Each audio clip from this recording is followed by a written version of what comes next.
Welcome! In front of me I have Garmin Forerunner 955 and I'm gonna show you how to edit the glances menu on this watch. First, let me show you how to access the glances menu. Basically, when you're on the home screen, the current watch face, you can press the up or down button to open the glances menu, and you can scroll through it by pressing the up and down buttons. Here we have the glances. As you can see, you have stuff like performance, training status, training readiness, HRV status, notifications, weather, music control, sleep, last run, pulse oximeter, and heart rate rather. And we can edit this menu. To do it, you can simply scroll all the way down, select the edit option, and press the start/stop button to enter. And here we have the editing mode, and we can do a couple of things.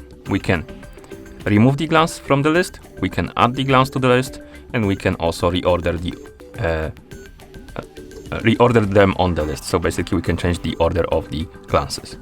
So first, to remove the glance, select the one you like to remove.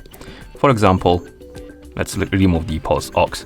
Select it, then press the start button, and then you will see this pen icon next to it.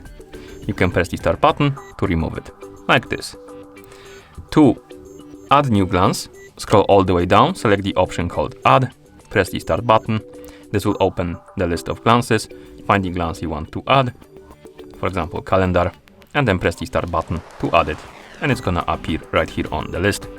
And to reorder them, so basically let's say I want to move calendar to the top of the list, select the glance you want to move, press the start button, and now you can move it by pressing up and down buttons. Place it on the position you want it to be, and then press the start button to confirm. And once you're done editing your glances, you can press back and you should see the changes when you enter the glance menu. As you can see, the calendar is right here first and the pulse oximeter is gone. And that's how you edit the glances menu on this watch. Thank you for watching. If you found this video helpful, please consider subscribing to our channel and leaving the like on the video.